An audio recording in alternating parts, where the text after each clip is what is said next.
Hi friends, welcome to daily UPSC learning.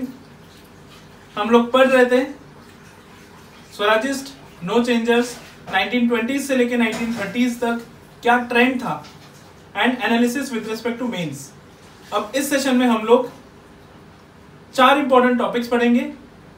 सबसे important है Simon commission. This is a 5 star. Why? Because Simon commission पे PT mains दोनों में question आते हैं। प्रीलिम्स में मोस्ट स्पेसिफिकली क्वेश्चंस आते हैं। And other part is Nehru report, all parties conference, Delhi proposals of मुस्लिम लीग, जिनास कैलकाटा के 4 अमेंडमेंट्स एंड जिनास 14 अमेंडमेंट्स और उसका एनालिसिस। तो चलिए हम लोग देखते हैं। During Simon commission, first PT pointer that you should remember is Lord Irwin was the viceroy. ठीक है, तो ये ध्यान में रखना, Lord Irwin and Birkenhead was the secretary of state.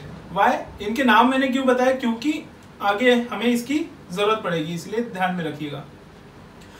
अब 1927 to 1929 was a period of constitutional deadlock. Why? Because of all these conferences, that is Simon Commission, then Simon Report, Nehru Report, Jinnah's 14 amendments। तो ये सारे report जो है वो सारे constitutional deadlock की तरफ बढ़ रहे थे, क्योंकि कंसेंसस नहीं आ रहा था। 1919 का जो एक्ट था उसमें एक प्रोविजन था कि हम लोग एक रॉयल कमीशन बिठाएंगे टू रिव्यू द 1919 एक्ट। वो 10 साल बाद बिठाने वाले थे, लेकिन 1919 act was so failed that they had to appoint Simon commission in 1927 only. 2 साल पहले ही बुलाया।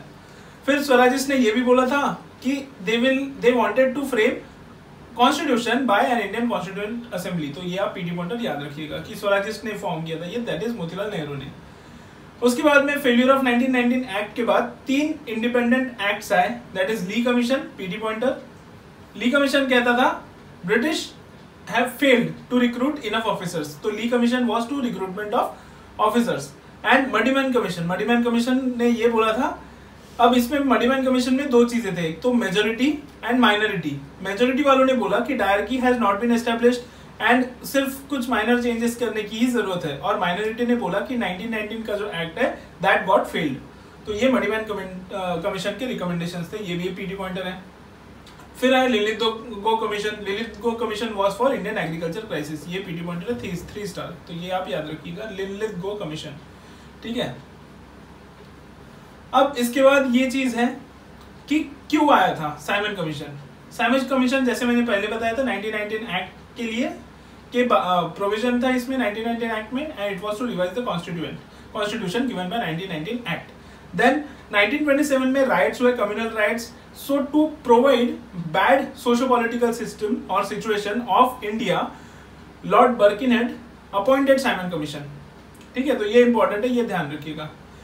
देन यूरोप में 1929 के इलेक्शंस भी थे, तो ये सब पोल गिमिक्स था कि यार हम लोग कुछ ना कुछ कर रहे हैं हमारे कॉलोनीज के लिए। अब सबसे ज्यादा बड़ा क्रिटिसिज्म साइमन कमीशन का ये था that it was an all white commission, there were no Indians, जबकि इंडियंस होना चाहिए था। क्यों? क्योंकि इंडियंस के कॉन्स्टिट्यूशन के बारे में बात हो रही थी है, तो ऑब्वियसली अगर इंडियंस ही नहीं रहेंगे तो फिर क्या फायदा। तो this was an all white commission and this also Lord, that is Irwin या Birkenhead, they also separated or they appointed joint committees for center and states। तो ये आप याद रखेंगे, ये नहीं भूलेंगे आप। अब इसका एनालिसिस क्या था कि people of India or the nationalist they said कि this is the violation of principle of self determination। self determination मतलब इंडियंस का कॉन्स्टिट्यूशन हम इंडियंस ही करेंगे, तो ये तो वायलेशन हो गया Simon commission, because it was an all white commission. After that, it was a deliberate insult to the self-respect of Indian national movement as well as the nationalists or the people of India। फिर उसकी वजह से क्या हुआ कि there was a call for boycott। boycott का call किसने दिया? 3-4 लोगों ने दिया। सबसे पहले तो लिबरल फेडरेशन जो तेज बहादुर सापरू की थी, तो ये पीटी पॉइंटर आप याद रखेंगे, ये नहीं भूलेंगे। That is liberal federation was under Tej Bahadur Sapru. Then Hindu Mahasabha जो एक कम्युनिस्ट ऑर्गेनाइजेशन थी, एंड मुस्लिम लीग में 2 फैक्शंस थे, एक थे रेडिकल यंग मुस्लिम के under that is Mohammad Ali Jinnah, and एक थे जो कंजर्वेशनिस्ट थे that is Mohammad Shafi faction. वो तो बॉयकॉट का जो कॉल है वो मुस्लिम लीग में जिन्ना फैक्शन ने दिया था, तो ये याद रखिएगा, जिन्ना फैक्शन मतलब जिन्ना के ग्रुप ने। अब उसके बाद आया मद्रास सेशन, तो ये पीटी पॉइंटर आप याद रखेंगे, that is Madras session was under Mohammad Ali Ansari and it wanted to boycott Simon Commission, and a snap resolution was passed on पूर्ण स्वराज. स्नैप रेजोल्यूशन मतलब मिनी रेजोल्यूशन कि यार हाँ हाँ हम लोग कर लेंगे, ऐसे कंप्लीट रेजोल्यूशन पास नहीं हुआ था. इसीलिए सोशलिस्ट या फिर जो यंग नेशनलिस्ट थे, that is Jawaharlal Nehru, Subhash Chandra Bose, they were angry कि पूरा क्यों नहीं मतलब कंसोलिडेशन क्यों नहीं किया of Purna Swaraj as a goal of Indian national Congress. तो this was a snap resolution. अब who did not oppose this Simon commission? Muslim League का Mohammad Shafi faction, Justice Party of Madras, Unionist Party in Punjab, Central Sikh Sangh in western India. तो ये सारे लोगों ने अपोज नहीं किया. तो ये पीडी पॉइंटर याद रखेंगे, ठीक है. अब इसके बाद गवर्नमेंट का क्या रिप्लाई आया इस पे, दैट इज साइमन कमीशन या साइमन एजिटेशन या साइमन बॉयकॉट पे. गवर्नमेंट ने लाठीचार्ज कराया. मोतीलाल नेहरू, जवाहरलाल नेहरू, सुभाष चंद्र बोस, सबको दे were beaten and they were arrested also. But during this time a turning point came, that is Lala Lajpat Rai, he got hit by lathi charge, and during this time Saunders was the general under which this lathi charge happened at Lahore. तो लाठी charge क्या हुआ था? लाहौर में हुआ था. And अगर आपने रंग दे बसंती या फिर भगत सिंह मूवी देखा होगा तो Lala Lajpat Rai he dies in this लाठी चार्ज अगेंस्ट साइमन एजिटेशन, और इस वजह से भगत सिंह, राजगुरु वगैरह ये सब क्या करते हैं? साउंडर्स का मर्डर कर देते हैं. And that changes everything for everyone. And in fact उनको जो ये होती है, दैट इज फांसी होती है, वो भी साउंडर्स के मर्डर पे ही होती है. अब ये सारी चीजें तो हो गई. अब what was the significance of Simon agitation और Simon commission? There are new leaders, that is Jawaharlal Nehru and Subhash Chandra Bose. So they emerged as the leaders. Many youth leagues and associations were formed. There are new protest methods like Khalik-ud-Juma. इन्होंने Simon go back का term coin किया था. तो ये point PT pointer आप याद रखेंगे. Khalik-ud-Juma he coined the Simon go back agitation or the slogan. Then they flied black kites. They showed black flags to Simon Commission wherever they went. Bombay workers were angry, or they were fighting against the capitalists who welcomed this Simon Commission. Then after that, radical ideas were spreaded in the area, that is Indian national movement. Socialist ideas spread हुए. क्यों? अब जवाहरलाल नेहरू गए थे Europe to represent India in the Brussels Congress, and he also visited Soviet Union at that time. So he was influenced by the socialist ideas. Subhash Chandra Bose तो वैसे भी influenced थे through by socialism. Bhagat Singh formed नौजवान भारत सभा, and there were workers and peasants parties that was formed. तो socialism के ideas का ये 4 एग्जाम्पल्स है. तो ये एग्जाम्पल्स की तरह आप लोग यूज करेंगे. Then after that Ambedkar and Simon Commission का क्या रिलेशन था? 1928 में बॉम्बे लेजिस्लेटिव काउंसिल ने अंबेडकर को बोला कि आप काम करेंगे साइमन कमीशन के साथ में. तो साइमन कमीशन के अंदर कोई नहीं था, लेकिन Ambedkar was supposed to work with Simon commission. तो Ambedkar what did he tell? He recommended universal adult franchise, provincial autonomy, diarchy. Then after that depressed classes को राइट्स भी देंगे, सेपरेट इलेक्टोरेट्स देंगे, एंड डायरकी बनेगा सेंटर में. अब इसके बाद साइमन रिपोर्ट आया. ये तो चीजें हुई 1928 में, ठीक है. तो ये यहाँ पे दे रखा है 1928 में. साइमन कमीशन 1927 में आया था, लेकिन साइमन की जो रिपोर्ट है वो आई 1930 में.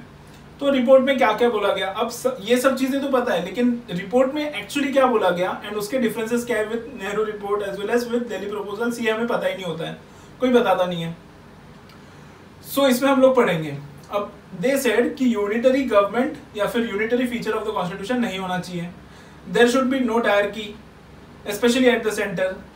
Then there should be no responsible government at the centre. But उन्होंने बोला कि full responsible and unitary government at the provinces होनी चाहिए, ठीक है. बट ये भी लिमिटेड रिस्पॉन्सिबिलिटी की बात कर रही थे. दे सेड कि फेडरेशन होना चाहिए, ठीक है. यूनिटरी नहीं होना चाहिए बट फेडरेशन होना चाहिए, but not in the near future. वो डेट वेट हम बाद में बताएंगे.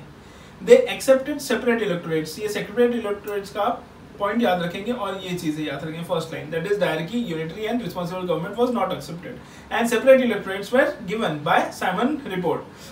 They did not accept universal adult franchisee, but the franchisee was extended, or number of people who could vote were extended, but universally it was not accepted. Then parliamentary responsibility at center, ये भी नहीं था, तो parliament was not responsible. अब इसके जो report के जो रिकमेंडेशंस है that were in there were included in Government of India 1935, and it also said कि डोमिनियन स्टेटस के बारे में इसने कुछ नहीं बोला. तो ये भी आप पीटी पॉइंटर याद रखेंगे कि it did not say anything about the dominion status, ठीक है. तो अब तो ये चीज हो गई, लेकिन इसमें एक बोला गया कि जो रिफॉर्म्स है that is of the socialism that was to be included. अब ये जो यंग नेशनलिस्ट थे of Indian national Congress they were very unhappy with the Simon report as well as the Simon agitation as well as this Lala Lajpat Rai's death. Then what did the Lord Birkenhead do? Lord Birkenhead ने बोला कि अगर चलो ठीक है आपको ये पसंद नहीं है, साइमन रिपोर्ट पसंद नहीं है, तो चलो आप लोग एक काम करो, खुद ही बना दो। ठीक है, उन्होंने चैलेंज कर दिया इंडियन लीडर्स को। They challenged Indian leaders to make a constitution with whole consensus कि भाई तुम सब लोग बैठो और मुझे बना के दिखाओ कि एक कॉन्स्टिट्यूशन कैसे बनता है, या फिर तुम बनाने के काबिल हो या नहीं। People of India that is Indian national Congress and Muslim leagues and other people they set up an all parties conference in 1928 as a reaction to the challenge by Lord Birkenhead to provide an agreed constitution, and the head was Mohammad Ali Ansari. तो ये PT pointer आप याद रखेंगे। इन्होंने एक committee बिठाई under Motilal Nehru, उसी को कहेंगे नेहरू कमेटी, एंड उसी के ऊपर बेस्ड है नेहरू रिपोर्ट ऑफ 1928। अब वो कमेटी में कौन कौन लोग थे? सुभाष चंद्र बोस थे, तेज बहादुर सापरू थे जो लिबरल फेडरेशन के हेड थे, then M Singh, then MS Aney, GR Pradhan and Ali Imam. सारे लोग इंपॉर्टेंट नहीं है, लेकिन सिर्फ सुभाष चंद्र बोस, तेज बहादुर सापरू एंड MS अने ये तीन इंपॉर्टेंट है, बाकी आप याद नहीं रखेंगे तो भी चलेगा। उन्होंने कहा that is Nehru report said full dominion responsible government, तो ये पीटी पॉइंटर आप याद रखेंगे, but dominion status was on the lines of Australia and Canada. Then he also said constitution should define the citizenship as well as fundamental rights. 19 fundamental rights के बारे में उन्होंने बोला। उन्होंने ये बोला सेपरेट इलेक्टोरेट्स हमें नहीं चाहिए। While Simon report they accepted separate electorates, Nehru report they did not accept separate electorates. तो ये कंपैरिजन आ जाएगा कि व्हाट वाज द कंपैरिजन और similarities and differences between Simon report as well as Nehru report. तो सेपरेट इलेक्टोरेट नेहरू रिपोर्ट ने नहीं बोला, लेकिन डोमिनेंट स्टेटस की बात करी, और इन्होंने डोमिनेंट स्टेटस की बात नहीं करी। देन आफ्टर दैट उन्होंने बोला कि provinces will be formed on the linguistic basis, minorities will be given reservation on the population basis except in Punjab and Bengal, and only religious minorities will be given, that is on the basis of religion. It said कि no federal features would be there and residuary power will be given to the center, तो ये ध्यान रखिएगा। It also talked about universal adult franchisee, while Samuel Commission did not talk about universal adult franchisee. It talked about secular state, it talked about freedom to form unions, it talked about the Supreme Court, that is hierarchy of the courts, but while Simon report did not talk about the Supreme Courts, it criticized Butler Committee which was on princely states, तो ये PT pointer आप याद रखेंगे, that is Butler Committee was for princely states, and it said कि there should be complete dissociation between state and the religion। तो ये थे Nehru report के रिकमेंडेशंस। अब नेहरू रिपोर्ट के साथ साथ मुस्लिम लीग फैक्शन, जो मोहम्मद शफी वाली फैक्शन थी, उन्होंने भी क्या किया कि अपने प्रपोजल्स दे दिए कि हम लोग तभी आएंगे जब आप ये प्रपोजल्स मानेंगे। अब कौन से? उन्होंने कहा कि सेंटर में 1/3 seats should be given to Muslims. Punjab and Bengal are the Muslim majority people, इन्हें उसमें भी रिजर्वेशन चाहिए था, दैट इज जिसमें मेजोरिटी में है ये, उसमें भी ये रिजर्वेशन चाहते थे as respect to proportional representation, and जहाँ पे मुस्लिम माइनॉरिटी थी वहाँ पे वो एग्जिस्टिंग रिजर्वेशंस को फॉलो करना चाहते थे। They wanted Sindh to be separated from Bombay as a separate province, and North West Frontier Province को ये लोग लोकल लेजिस्लेचर देना चाहते थे, दैट इज साइमन कमीशन बोलता था कि लोकल लेजिस्लेचर दो इनको, और ये बोलते थे कि नॉर्थ वेस्ट फ्रंटियर प्रोविंस को अलग ही कर दो। तो Sindh and North West Frontier Province ये अलग अलग करने की बात की गई। फिर जिन्ना did not accept some parts about this Nehru report, that is Motilal Nehru के रिपोर्ट में जिन्ना ने 4 अमेंडमेंट्स पास किए। 4 amendments that were similar to this Delhi proposals। इन्होंने बोला कि 4/5 जो मेजोरिटी है, मतलब जो अमेंडमेंट्स है to the constitution, that will only be passed if the 4/5 majority agrees to it as well as joint sitting agrees to it। तो ये रिकमेंडेशन एक्सेप्ट कर लिया गया। इन्होंने बोला कि सेंटर में, जैसे दिल्ली प्रपोजल ने बोला था, इन्होंने भी यही बोला कि सेंटर में 1/3 seat should be given to Muslims, residual power should be given to the provinces. ये डिफरेंस है between the Nehru report as well as the Jinnah's amendment. इसने बोला था कि रेसिडुअरी पावर सेंटर में जाएगा, इन्होंने बोला प्रोविंसेस में जाएगा। ये पीटी पॉइंटर याद रखेंगे डिफरेंस। देन आफ्टर दैट इन्होंने बोला कि जो रिजर्वेशन है वो पंजाब और बंगाल में भी रहेगा, बट अब ये तो चीजें एक्सेप्ट नहीं हुई, दैट इज सिर्फ एक ही चीज एक्सेप्ट हुई, 4/5 मेजोरिटी एंड जॉइंट सिटिंग। इसके अलावा और कोई चीजें एक्सेप्ट नहीं हुई। अब ये जो 4 अमेंडमेंट्स है इसी को कहते हैं कैलकाटा अमेंडमेंट्स ऑफ जिना। तो कैलकाटा में हुआ था इसीलिए कैलकाटा अमेंडमेंट्स। अब ये सारी सेशन तो हो गया। अब जिना ने क्या किया कि इन लोगों से चिढ़ गए, वो that is Indian national Congress से चिढ़ गए, and he went to the Safi section of Muslim League and he joined the Muslim League at that time. वैसे तो पहले रिजाइन कर दिया था, फिर भी इन्होंने एक्सेप्ट नहीं किया और इन्होंने सफी सेक्शन से हाथ मिला दिया। अब जिना केम विद 14 पॉइंट्स। 14 पॉइंट्स में पहले ये सारे पॉइंट्स इंक्लूडिंग थे एंड उसके अलावा सेपरेट इलेक्टोरेट्स की बात की थी। तो ये याद रखिएगा कि Simon Commission as well as this Jinnah's 14 points, they talked about separate electorates, while Nehru report did not talk about separate electorates. He also said, Jinnah said, autonomy to all provinces as well as religious liberations as well as federalism. तो federalism की बात की गई थी, whereas Nehru report में there were no federal features.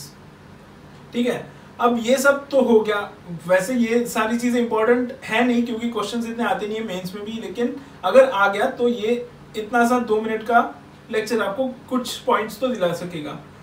Then after that Indian national Congress ने Calcutta session में Nehru report को एक्सेप्ट किया। तो ये पीटी मॉन्टर अब याद रखेंगे कि Calcutta session approved Nehru report and it accepted the proposals given by the Nehru report and only one amendment given by Jinnah, that is 4/5 majority on joint sitting.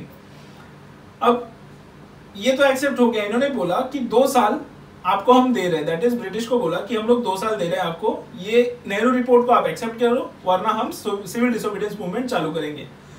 अब 2 साल बाद में पहले तो जो सोशलिस्ट सेक्शन था within the Congress as well as the young radical leaders like Jawaharlal Nehru and Subhash Chandra Bose, they were angry on Nehru report and Motilal Nehru that they were talking about the dominance responsible government on the lines of Australia and Canada and not the Purna Swaraj. उन्होंने सिर्फ snap resolution pass किया था in the Madras session. तो वो लोग चिड़े हुए थे already. तो उन्होंने क्या किया, इंडियन नेशनल कांग्रेस ने 2 साल की जगह बोला कि 1 साल में अगर तुम एक्सेप्ट करते हो तो ठीक है, वरना हम लोग सिविल डिसोबीडियंस मूवमेंट चालू कर देंगे। अब youth were also dissatisfied with this. Youth मतलब वही होता है Jawaharlal Nehru and Subhash Chandra Bose. Cost dominance status की बात करी गई थी। Muslim League rejected because of all this things, Delhi proposals, Jinnah's 14 amendments and all.